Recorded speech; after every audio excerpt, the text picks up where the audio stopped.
Right, I'll just explain this thing about U2 and Sting and Simple Minds. When I was young in Copenhagen, I used to do a lot of athletics, sprint and fence running and stuff like that. And I also trained my voice, so I was singing a second voice or choir. It's a little bit like you do in the church, basically. And when I sing, it's a kind of charities, some kind of higher, like in a church, right? So for me, singing is a sort of healing myself, maybe healing others, right?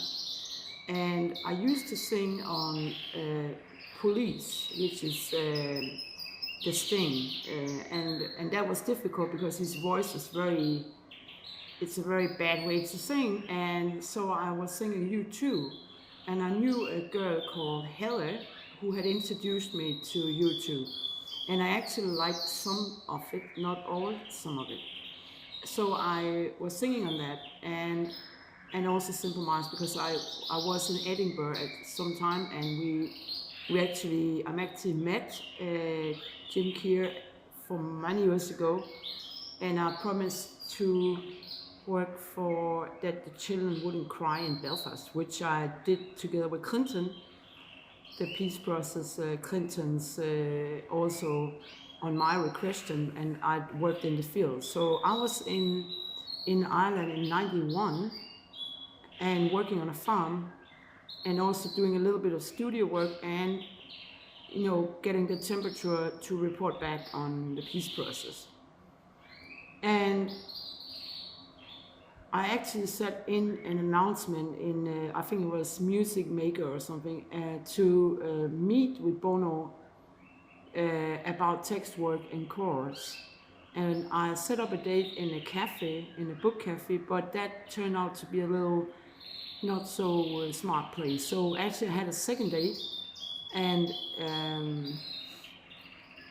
actually that day with the cafe, there was, I think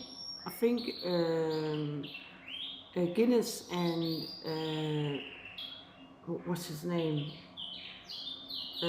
Someone up from North was standing outside, and I got nervous, so I didn't join up. And then I met Bono in a museum, and we were talking about a painting called Rose of Tralin, and I think we both felt that it was embarrassed and that we could not work together.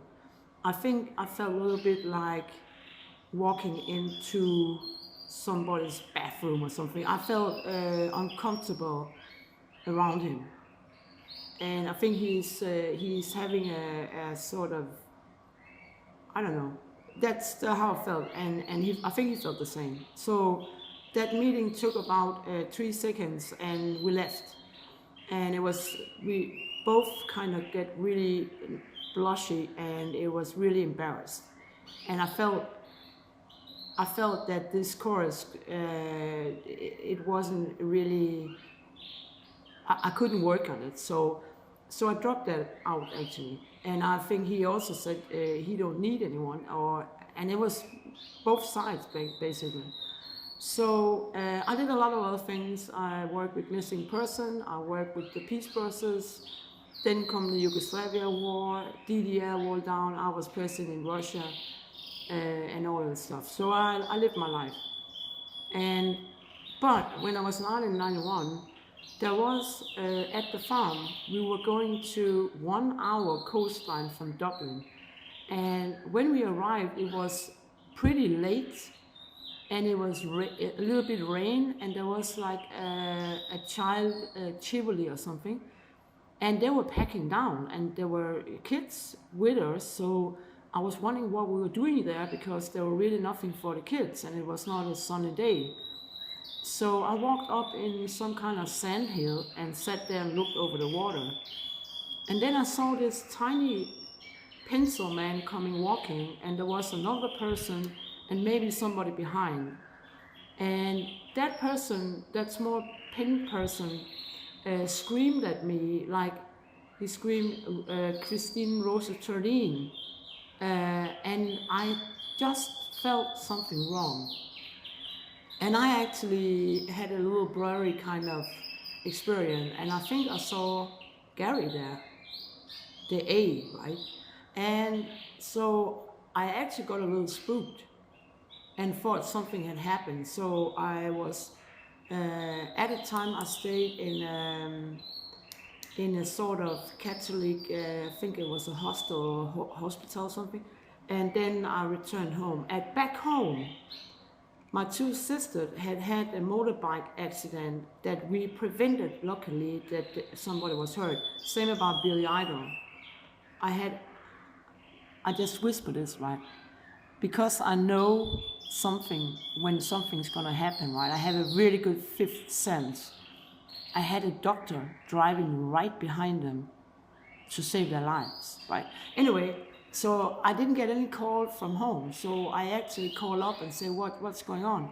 And then they told me that there was a motorbike accident, and I thought, oh shit, something here, right? Then I found out that there's actually a missing person called Arlene Atkinson and Deirdre Jacobs. And there's actually also something that tells me that I was pretty close in Denmark to these kind of things that went on and off, stuff like that, right? So actually I'm now working with a theory that maybe that's why I was so unlucky, ending up in the circumstances of not getting my rights for my boy, my royalty, design pattern, all that, that maybe they had a plan.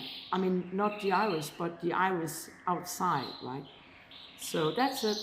And so for me, that kind of YouTube thing stopped before 91.